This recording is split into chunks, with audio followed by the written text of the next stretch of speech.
Saudações a todos, aqui é Vinícius Santiago, Vini Santiago, Vini Mirago nas redes sociais, e estou gravando essa aula sobre os vinhos do Caminho de Santiago de Compostela por causa do jantar da chefe Belém, o Montava, que vai fazer aqui em Porto Alegre, e aí a gente combinou de marcar essa aulinha sobre vinhos do Caminho de Santiago que poderão harmonizar com o jantar, com o menu feito pela chefe Belém. Eu vou falar um pouquinho sobre o Caminho de Santiago de Compostela e um pouco sobre os vinhos, alguns dos vinhos, né, que estão nesse roteiro. Então, vamos começar falando do Caminho de Santiago, né? A peregrinação cristã é uma tradição muito antiga. A própria conquista de Jerusalém, muitos peregrinos iam a Roma, e então, por exemplo, é um ato tão importante que o Papa Bento XVI, em 2010, na Catedral de Santiago de Compostela, deu a seguinte declaração, né, que peregrinar não é simplesmente visitar um lugar para admirar seus tesouros naturais, artísticos ou históricos. Peregrinar significa realmente sair de nós mesmos para encontrar Deus onde ele se revelou, onde a sua graça brilhou com particular esplendor e produziu ricos frutos de conversão e santidade entre os crentes. Acima de tudo, os cristãos vão em peregrinação à Terra Santa, aos lugares associados à paixão, morte e ressurreição do Senhor, vão a Roma, a cidade do martírio de Pedro e Paulo, e também a Compostela, que, associada à memória de São Tiago, acolheu peregrinos em todo o mundo que desejam fortalecer seu espírito com testemunho de fé e amor do apóstolo. Então, é exatamente isso. Peregrinar, e aqui tem as 3 rotas principais, né, de peregrinação cristã, que são a Terra Santa, Jerusalém, né, onde Cristo viveu, Roma, e também Santiago de Compostela. E também a peregrinação, ela não precisa ser feita a pé. É claro que o Caminho de Santiago de Compostela ele é feito para ser feito a pé ou de bicicleta, mas tradicionalmente não existiam meios de transporte como carros quando a peregrinação começou, né? Nos primeiros séculos do cristianismo, as pessoas faziam tudo a pé, ou de jumento, ou a cavalo. Então, essa peregrinação, ela tem um motivo importante. Essas peregrinações não precisam ser feitas só por cristãos, né? Ainda tem várias pessoas que não são cristãs que fazem o Caminho de Santiago sem buscar um motivo de fé espiritual maior, mas é uma tradição forte, né, do cristianismo, essa peregrinação. E não só do cristianismo, outras fés também têm peregrinação. Quem foi Santiago Maior? E por que aqui tem Santiago Maior? Porque a gente tem Santiago Menor, né? Foram 12 apóstolos que acompanharam Jesus, né? O Santiago Maior, né? O Simão Pedro, chamado de Pedro, Bartolomeu, Judas, João, Filipe, Tadeu, Tomé, na verdade, o Mateus, Tomé, o Tiago, que era filho de Alfeu, que é o Santiago Menor, Simão, André e Tadeu. Então, foram 12 apóstolos que andaram com Cristo. Lembrando que a diferença entre discípulo e apóstolo é que apóstolo é aquele que seguiu, mas não conviveu com Jesus necessariamente. Os apóstolos eram os 12 que andavam com Jesus, né? Que depois que pregaram a palavra dele nesse primeiro momento pós-morte e ressurreição. Então, por exemplo, São Paulo foi discípulo, mas ele não foi apóstolo. Os testamentos, né? Então a gente vai ter João, Mateus, Lucas, eles são apóstolos. Então o Santiago Maior é o apóstolo, né? E ele, depois da morte e da ressurreição de Cristo, teria visitado a província romana de Espanha, né? E Espanha é onde a gente tem a Península Ibérica, né? Principalmente o norte da Espanha. Ele pregou nessa região, mas os povos que habitavam essa região não aceitaram bem a palavra de Cristo. Ele voltou para a Terra Santa, mas o corpo do apóstolo, depois da sua morte, teria sido transportado para Galícia, que é no norte da Espanha, no norte da Península Ibérica, né? E sepultado no lugar de Compostela, porque já existia um campo ali chamado Compostela, o Campo das Estrelas, né? Então, nesse campo teria sido sepultado Santiago Maior. Em 814, um eremita chamado Pelaio, né, seguindo uma revelação que ele teve num sonho, descobriu que um túmulo contendo relíquias associadas ao santo. E essas relíquias foram reconhecidas, foram adoradas, e se construiu sobre essas relíquias uma igreja que virou a Catedral de Santiago hoje em dia. Então, em teoria, Santiago Maior, um dos apóstolos, está enterrado embaixo da Catedral de Santiago de Compostela. E a peregrinação, né, começou nesse período, depois dessa revelação, e segundo a lenda, né, o rei Afonso II de Astúrias teria sido o primeiro peregrino de Santiago, porque ele foi com a sua corte, né, de Astúrias até a Galícia para poder visitar o túmulo e tudo mais. E nos séculos X, e até então só tinha essa peregrinação dentro do que hoje é a Espanha. Nos séculos X e XI se estabelece o caminho francês. Então, peregrinos começaram a vir de outras partes, né? Isso bastante influenciado pelo governo carolíngio, né? Do Carlos Magno. Os reis católicos, né? E a reconquista da Península Ibérica também influenciaram essa peregrinação. Já era uma rota comercial importante entre a França e o norte de onde hoje é Portugal, esse roteiro que os peregrinos utilizavam, mas aí os reis católicos investiram em segurança, em estrutura, em hospedagem para esses peregrinos que estavam cumprindo um dever de fé católica, né? E aí um ponto importante, né? Quem fazia a peregrinação recebia indulgência plenária para a Igreja Católica. O que é indulgência?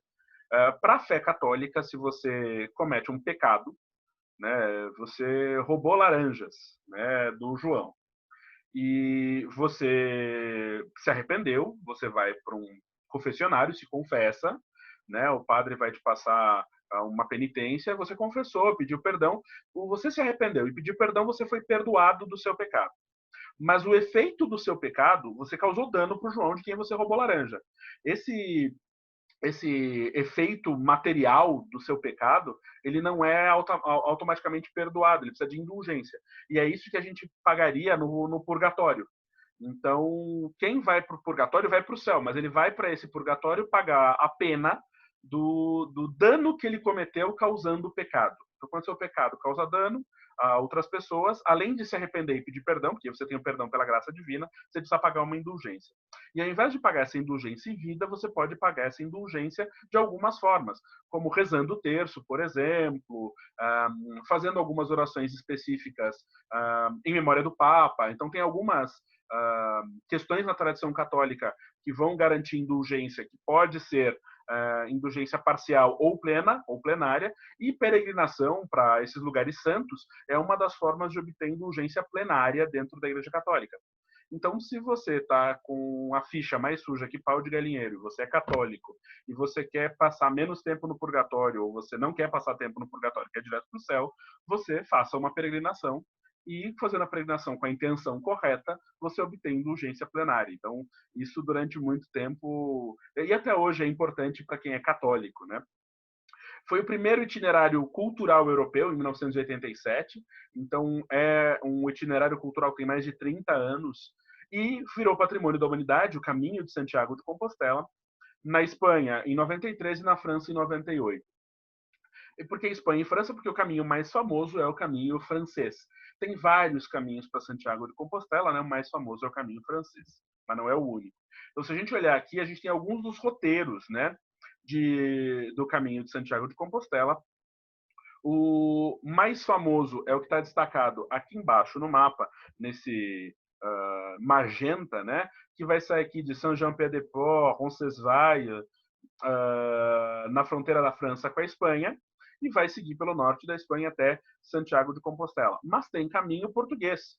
Então você pode sair de Lisboa, por exemplo, e ir caminhando, passando pelo Porto até chegar em Santiago. Tem o caminho de Madrid, e tem outros caminhos. Lembrando que tem caminhos que vão a Roma também, tem outros caminhos da fé católica. Mas saía gente, inclusive, da Inglaterra, do Reino Unido, né, da França, da Suíça, e as pessoas faziam tudo isso a pé para chegar até Santiago de Compostela.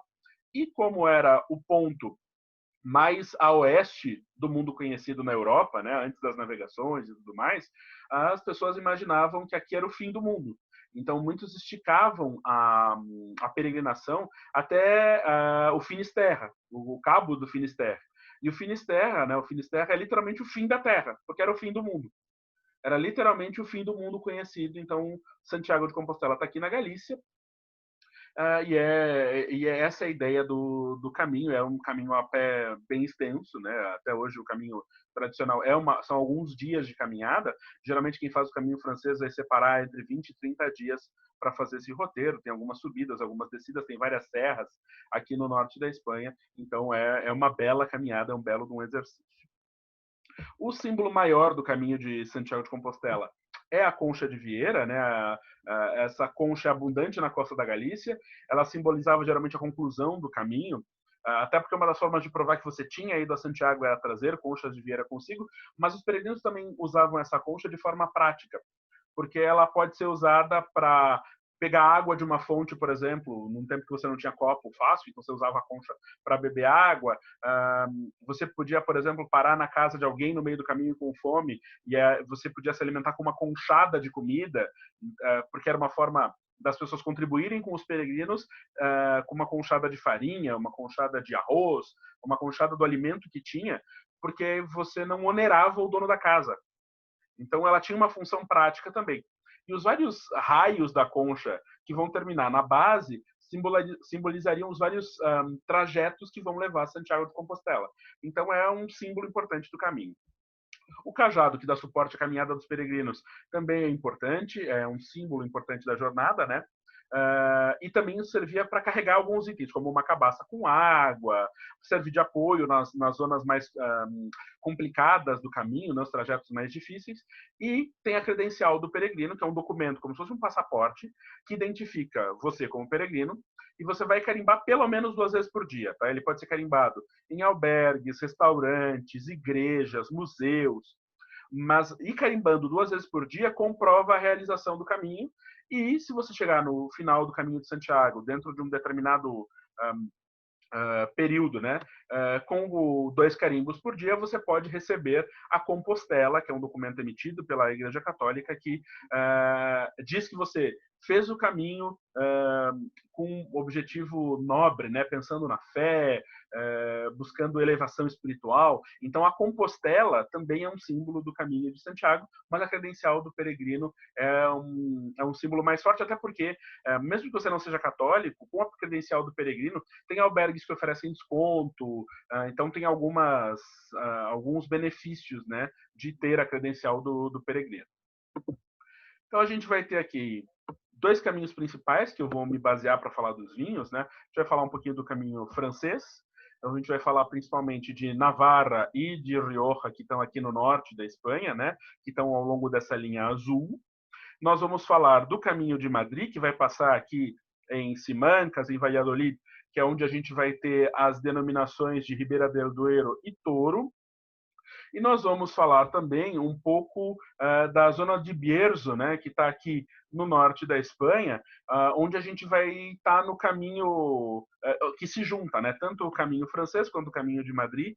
Então, a gente vai se juntar aqui numa das denominações mais próximas de Santiago de Compostela. Mas é para ter uma ideia dos vários caminhos, por exemplo, dentro da Espanha, no centro da Espanha, né? E a gente, como eu falei para vocês, a gente vai falar de Navarra e da Rioja, né? Logronho é a capital da Rioja. Vamos falar de Bierzo e vamos falar de Toro e Ribera del Duero, e tem Valladolid aqui no meio. Então, o caminho de Madrid passa bem aqui entre Toro e Ribera del Duero. E por que eu escolhi essas denominações e não vamos falar de Rueda, não vamos falar de Valles de Benavente, Tierra de León? Porque os vinhos que quem for fazer a versão harmonizada vai provar são dessas DOs, né? E porque eu acredito que elas são as que têm produção de vinho mais consistente para o cardápio que vai ser harmonizado, e tem algumas curiosidades interessantes aí. Então vamos falar especificamente dos vinhos do caminho de Santiago de Compostela.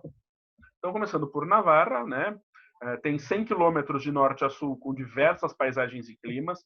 É uma das DOs que tem maior variação, tem planície, tem encosta de montanha, tem influências continentais, atlânticas e mediterrâneas. Então, a gente vai ter um clima mais úmido no norte, mais seco no sul. São 10.500 hectares em 5 zonas, então é uma área bastante grande. 90% são castas tintas, com destaque para Garnacha, né? Tem Tempranillo e castas internacionais também. E Navarra faz alguns dos melhores rosés da Espanha, alguns dos mais reconhecidos, e são vinhos rosados de sangria. Então, são vinhos que vão para o tanque com as cascas e vão ser sangrados com algum contato com as películas. Também fazem brancos, tintos e licorosos, né? E vinhos que vão de jovens até vinhos com potencial de evolução. Aqui na esquerda tem o símbolo da denominação de origem Navarra. Então a gente tem essas 5 zonas dentro de Navarra, né? Tierra Estella, Val di Sarve, Baja Montanha, Ribeira Alta e Ribeira Baja, sendo que o norte de Baja Montanha, Val di Sarve e Tierra Estella estão bem no caminho de Santiago, estão bem na rota do caminho de Santiago de Compostela. Então a gente tem Baja Montanha, que é o leste de Navarra, que faz fronteira com o Aragão, né? São 1.509 hectares, onde prevalecem as castas tintas, né? A Garnacha e a Tempranillo, zona de encostas com influência dos Pirineus. Temos a Ribeira Baja, que é no sul de Navarra, no Vale do Rio Ebro, né? Que é o rio que corta a Rioja. Está entre Aragão e Rioja, a Ribeira Baja. Tem 3.143 hectares, com castas tintas, Garnacha e Tempranillo prevalecendo, com maior concentração de viura e moscatel como castas brancas.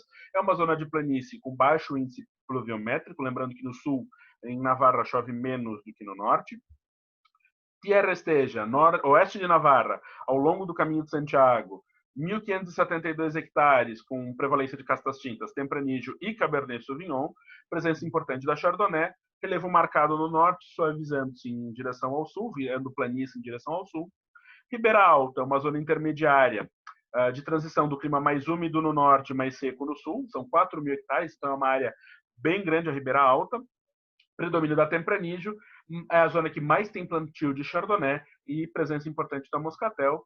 E nós temos Val di Sarve, que é o centro de Navarra, também parte do caminho de Santiago, 813 hectares na margem do Rio Arga, também uma distribuição meio equitativa entre Tempranillo, Garnacha, Cabernet e Merlot, e a zona mais úmida dentro da ADO, mas ainda assim tem horas suficientes de sol para amadurecer essas uvas. Talvez tenha um pouco mais de problema com podridão. Como é que são os vinhos, né? Tem algumas menções de rótulo. Vinhos brancos e rosés podem ser fermentados em barrica, né? Então, vem fermentado em barrica. Vão fermentar em barricas de carvalho com no máximo 500 litros de capacidade. Vinho rosé fermentado em barrica é algo meio raro no mundo do vinho. Em Navarra se encontra com alguma facilidade.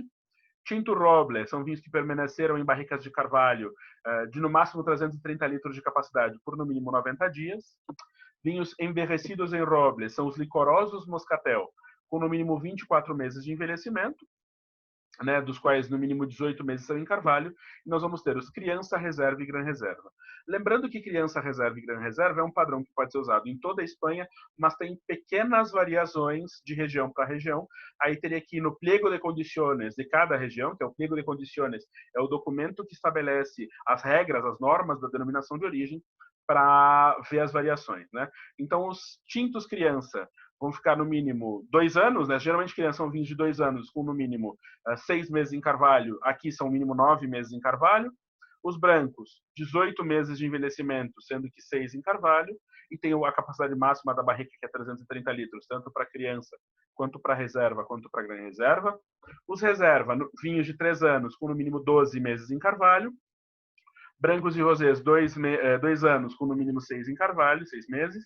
Gran reserva, vinhos de 5 anos, com no mínimo 18 meses em carvalho, sendo que os brancos vão envelhecer no mínimo 2 anos, com no mínimo 6 meses em carvalho. E isso muda de região para região. Quando a gente entrar na Rioja, a coisa muda de figura, na Ribeira del Duero vai mudar, em Toro vai mudar. Então, geralmente, crianças são vinhos de 2 anos, reserva de 3 anos, Gran reserva de 5 anos, mas isso muda de zona para zona. E aqui tem uma curiosidade, que as bodegas Irache têm a única fonte de vinho do Caminho de Santiago. Então, todos os dias de manhã, eles abastecem a fonte com 100 litros de vinho tinto jovem. Tem 2 torneirinhas, uma de vinho, uma de água. Você pode se servir, não pode chegar com um garrafão e encher ele de vinho, tá? É para se servir sem abusar, mas é para dar energia para o pessoal que segue o caminho, né?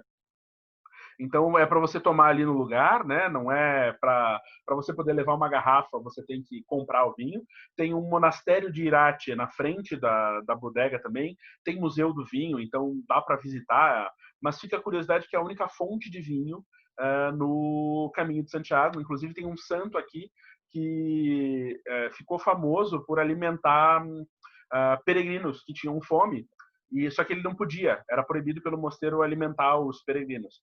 Então ele colocava a comida embaixo da bata dele. E aí, quando iam inspecionar, quando o superior dele falava, oh, levanta a bata aí para ver o que tem embaixo, diziam que a comida se transformava ou em madeira, ou em feno, ou em flores, né, porque ele estava fazendo certo, então tinha um milagre associado a esse santo dessa região aqui. Inclusive tem essa mensagem aqui. Peregrino, si quieres llegar a Santiago com força e vitalidade, deste gran vino echa um trago e brinda por la felicidade. Fuente de Irache, né, a fonte do vinho tradicional aqui do caminho de Santiago de Compostela. Vamos entrar na Rioja, ainda no caminho francês, lá no norte da Espanha, né? Rioja foi a primeira denominação de origem qualificada. Na Espanha, a gente tem os vinhos que são os vinhos de la tierra, né? Os vinhos de zonas mais amplas. E nós temos DOs, né? Denominações de origem, e as denominações de origem qualificadas, que são a Rioja e o Priorato, né? A primeira qualificada foi a Rioja, em 91. Norte da Espanha, nas margens do Rio Ebro, são 65.326 hectares em 3 zonas, que vão ter influências atlânticas e mediterrâneas. O Atlântico vai trazer chuva, umidade, principalmente no inverno. E mediterrâneas vai ter uma influência de calor, um verão mais quente, mais extenso. São 100 quilômetros de leste a oeste, 40 quilômetros de norte a sul, e vai produzir vinhos brancos, rosados, tintos e espumantes. É muito conhecida pelos seus brancos de alta qualidade, tintos de alta qualidade. Os rosados e espumantes são menos conhecidos. Então, as principais castas, né? Tinta é a Tempranillo, mas vai ter Garnacha Tinta, Graciano, Massuelo e Maturana Tinta. Os vinhos com mais corpo, mais estrutura, vão ser 100% Tempranillo, mas a Garnacha entra para dar álcool, para dar fruta, deixar o vinho mais macio, mais leve. Então, vinhos mais jovens tendem a ter uma proporção um pouco maior de Garnacha, né? E nas brancas, a gente vai ter a Viura dominando, e aí tem Malvasia, Garnacha Blanca, Tempranillo Blanco, Maturana Blanca, Turruntés, Verdejo, Chardonnay e Sauvignon Blanc, entendendo que esse Turruntés aqui não tem nada a ver com os Torrontés argentinos, tá? São castas distintas. Temos o mapa da Rioja, né? Então a gente tem o Rio Ebro e nós temos Rioja Alta, a Rioja Oriental, que era chamada de Rioja Baja, e a Rioja Alavesa aqui no norte, que é a zona mais interessante, né? A Rioja Alavesa. Então, a Rioja Alta é a zona mais ocidental da denominação de origem qualificada, né? Clima atlântico, então tem uma umidade maior no inverno, um verão que não é tão quente quanto na Rioja Oriental. Solos são muito variáveis, então argilo calcário, argilo ferroso, solo aluvial. E tem algumas das bodegas mais antigas, mais tradicionais da Europa. São 27.347 hectares. Então, uma zona com elevação vai dar vinhos frutados, frescos, com estilo tradicional. Então, vinhos de longo envelhecimento nas categorias reserva e gran reserva, com bastante nota terciária. Temos a Rioja Alavesa, que é uma zona com 300 quilômetros quadrados, que está ao sul da província de Álava, e que vai produzir os vinhos mais concentrados e mais potentes da região, né? Clima atlântico, parecido com a Rioja Alta, mas os solos são argilo-calcários e muito pobres. Então, os vinhedos vão estar em terraços, pequenas parcelas. É uma zona com vinhedos de baixa densidade, porque os solos são muito pobres, e aí vão ter vinhos com muita estrutura, alta acidez, longuíssimo potencial de guarda. E nós temos a Rioja Oriental, que era chamada de Rioja Baja até 2018. Tem um clima mediterrâneo, solos argiloferrosos e aluviais, aqui a gente não tem o calcário. É a área mais quente e seca da Rioja, é a área que mais tem garnacha. São quase 25 mil hectares. E vinhos com teor alcoólico elevado, só que menos fruta e menos acidez. E aí o tradicional na Rioja é fazer blend de vinhos base, né, de diferentes zonas, mas tem vinhos só da Rioja Alta, Rioja Alavesa e Rioja Oriental. Inclusive, hoje, os vinhos da Rioja estão classificados também por zona, né? Então, existe uma classificação hoje na Rioja por origem. A mais específica é o vinhedo singular, né? Vinho de vinhedo singular é único, é um single vineyard, né? Uma vinha única.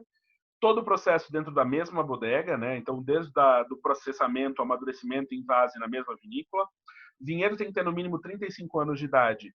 E a vinícola tem que vinificar nesse vinhedo e comprovar que vinifica nesse vinhedo por pelo menos 10 anos.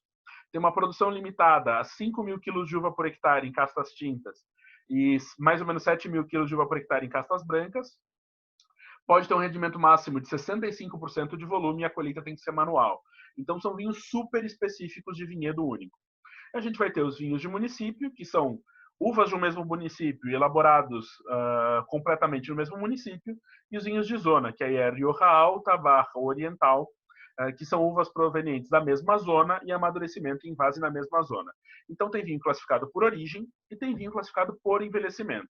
Então a gente vai ter o vinho genérico, né, chamado de Cosecha, ou antigamente chamado vinhos jovens. E esse vinho pode não ter carvalho, ou ele pode não se enquadrar em nenhuma outra categoria, né? Então, ou são vinhos jovens de 1, 2 anos, que não se enquadram em outras categorias, aí vai ter esse selo aqui como um Cosecha. Temos o criança, né, que vão ser vinhos envasados no seu terceiro ano, com no mínimo 12 meses em barrica de carvalho. Os brancos têm que ter no mínimo 6 meses em carvalho. E aí vai receber esse selo de criança. Lembrando que criança, em espanhol, não é criança de guri, piá, guria. Criança é amadurecimento. É o que o francês chama de élevage. Né? Então, é a maturação do vinho. Reserva. Tintos de 3 anos entre madeira e garrafa, com no mínimo 12 meses em barrica de carvalho e 6 meses na garrafa. E brancos, no mínimo 2 anos de envelhecimento, sendo que 6 em carvalho. E os Gran Reserva, tintos com no mínimo 60 meses entre madeira e garrafa, sendo que tem que passar no mínimo 2 anos, 24 meses em barrica e 2 anos em garrafa. E a barrica aqui na Rioja é de 225 litros. E os brancos, envelhecimento mínimo de 4 anos, sendo que 6 meses são em barricas de carvalho. E aqui estão os selos de cada categoria por envelhecimento. E tem o espumoso de Rioja, que é algo relativamente novo, né? Os espumantes da Rioja, que vão ser elaborados pelo método tradicional, são sempre secos, né? Então Brut, Extra Brut e Brut Nature. Todas as casas autorizadas na denominação podem ser utilizadas para fazer espumantes, sendo que os rosados têm que ter no mínimo 25% castas tintas e a colheita é manual. Os espumantes criança vão ter 15 meses de contato com as leveduras, reserva 24 meses, grananhada, mínimo 36 meses em contato com as leveduras. E aí a gente sai da rota francesa, do caminho francês, e nós vamos para o caminho de Madrid, por onde nós vamos passar pela Ribeira del Duero, né? Ribeira del Duero e Rioja, eu diria que são duas das denominações clássicas mais reconhecidas da Espanha fora da Espanha. Ribeira del Duero fica no norte do platô setentrional da Península Ibérica, né, nas margens do Rio Duero, que na Espanha se chama Duero, em Portugal se chama Rio Douro, e fica na confluência de 4 províncias, de Castilla e León, né, Burgos, Segóvia, Soria e Valladolid, são 23.360 hectares no total. É uma zona com muita continentalidade, então a gente vai ter 4 estações bem definidas, mas chove pouco, porque é uma região bem protegida, né, por cadeias montanhosas. Os verões são secos e quentes, pode bater 40 graus no verão. E os invernos são longos e bastante frios nessa zona aqui. Solos são essencialmente argilo-calcários, né, com algumas diferenças de manchas de solo, e são 115 quilômetros de leste a oeste, 35 quilômetros de norte a sul. Mas é uma zona que não é subdividida em subzonas, como a Rioja e Navarra. Tudo é Ribeira del Duero sem divisões por subzonas, né? E tem o Rio Duero passando aqui no meio. Os estilos de vinhos. Na Ribeira del Duero vai se fazer vinho rosado e vinho tinto. Os rosados vão ter no mínimo 50% das castas tintas autorizadas e os tintos têm que ter no mínimo 75% Tempranillo, que aqui é chamada de Tinta del País ou tinto fino. Tinta del País é o nome mais tradicional nessa zona, com um ponto importante. O clone de Tempranillo aqui é diferente do clone de Tempranillo da Rioja. Então, os vinhos da Rioja tendem a ter mais fruta vermelha e os vinhos da Ribeira del Duero tendem a ter mais fruta negra no aroma e no sabor. Também são autorizadas Cabernet Sauvignon, Merlot e Malbec, e se pode utilizar, no máximo, até 5% de Garnacha tinta e Albillo. Albillo é a única casta branca dessa zona, né? Nós vamos também dividir os vinhos entre jovem, criança, reserva e gran reserva. Jovem, vinho sem madeira, até no máximo 12 meses em madeira. Criança, tintos com no mínimo 12 meses em barrica de carvalho. Reserva, mínimo 36 meses entre madeira e garrafa, dos quais 12 meses em barrica de carvalho. E gran reserva, mínimo 60 meses entre madeira e garrafa, sendo que 2 anos em madeira e 3 anos em garrafa. Então, essa legislação do que é jovem, criança, reserva e reserva muda de região para região. Lembrem sempre disso. E nós vamos para Toro. Né? Toro também está no norte desse platô setentrional, às margens do Rio Duero, né? Só que aqui é só Zamora e Valladolid, está mais a oeste do que a Ribeira del Duero. São 5.376 hectares registrados, bem continental, pluviometria baixa, menor do que na Ribeira del Duero, verões secos e quentes, invernos longos, solos argilo-calcários muito pedregosos e muito pobres.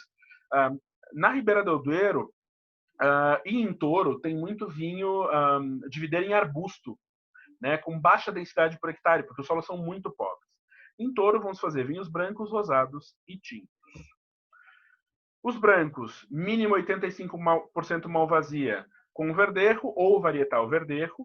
Rosados vão ser feitos com tinta de Toro, que é a Tempranillo, e Garnacha, porque aqui ela chama tinta de Toro. E os tintos vão ser 100% Tempranillo, no caso tradicional. E os tinto Roble, que é uma categoria especial, podem ser 90% Tempranillo com até 10% de Garnacha com amadurecimento em carvalho.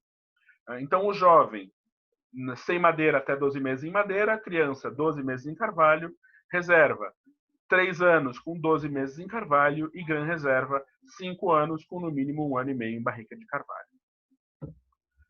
E nós vamos para o Bierzo, que a gente está no extremo norte da Espanha, noroeste da província de León, né? León com 2.853 hectares, tem uma proteção da Sierra dos Ancares que cria um clima continental com influência oceânica. Aqui a gente tem pluviometria média-baixa, 720 milímetros, mas chove um pouco mais do que chove em Toro ou na Ribeira del Duero, por exemplo. Porque a gente está mais ao norte. Mas a Sierra de los Ancares cria essa proteção, essa barreira que cria uma certa continentalidade nessa zona. Solos são pedregosos com quartzitos e ardósias e vai se produzir vinhos brancos, rosados, claretes e tintos. O clarete é um rosé mais escuro ou é um tinto desbotado, né? Uma categoria que está meio que desaparecendo no mundo. Então, os brancos vão ter como base as castas Godello e Donha Blanca, com Palomino e Malvasia. Os claretes vão ter entre 40% e 60% de castas tintas, com o restante de castas brancas, mas o vinho vai fermentar com cascas, com um pouco das castas. Rosados, mínimo 70% das castas tintas autorizadas, e os tintos vão ter, no mínimo, 85% das castas Mencia, Garnacha Tintoreira, Estaladinha ou Amerensal, né, e o restante com qualquer das outras castas autorizadas. E aí a gente vai ter jovem, criança, reserva e gran reserva nessa zona também. E aí você caminhou pro Vovinho e chegou finalmente à Catedral de Santiago de Compostela. E é aqui na Catedral que você vai celebrar o final da tua viagem, é geralmente o fim para muitos dos peregrinos, vai fazer uma prece dentro da Catedral, e é na Catedral que você recebe, né, tem um escritório ali do lado onde você recebe a Compostela, se você carimbou o seu passaporte de peregrino, é o final da sua jornada na Catedral de Santiago, onde, em teoria, estaria enterrado Santiago Maior. E muita gente espicha, né, essa caminhada, já caminhei vários dias, e vem até aqui, que é o Cabo do Finisterre. Aqui era o fim do mundo, literalmente. Então aqui o mundo acabava, depois era só oceano, era só mar, então aqui era o fim do mundo, e é aqui no Finisterre, no norte da Galícia, que é abundante em vieiras, né? Inclusive, os vinhos da Galícia são feitos com albarinho, né? A gente já saiu de Bierzo, né? Então aqui na Galícia tem albarinhos que harmonizam deliciosamente com as vieiras dessa zona. Então fica a dica também para quem gosta de vieiras, harmonizar com albarinhos da Galícia. Muito obrigado. Vou deixar para vocês o meu contato, né? Tem o meu Instagram, que é ali, Vini Mirago, o meu e-mail, o meu contato por WhatsApp. Qualquer dúvida, qualquer questão, mandem um WhatsApp, mandem um recado. Os que vão participar do jantar harmonizado, aproveitem, divirtam-se, desfrutem esse jantar delicioso da Chef Belém. E vai ter uma turma que vai fazer uma harmonização comigo, então vão ser 4 vinhos com os 4 pratos. Nós teremos 2 Rioja, um branco e um tinto, teremos um Ribeira del Duero, e teremos um vinho de sobremesa, que é um Vino de la Tierra de Castilla y León, que não é um vinho da Bierzo, né? Não é de Bierzo, mas é um vinho de la Tierra licoroso, delicioso. Então, vamos fazer uma baita harmonização. Um abraço e até a próxima.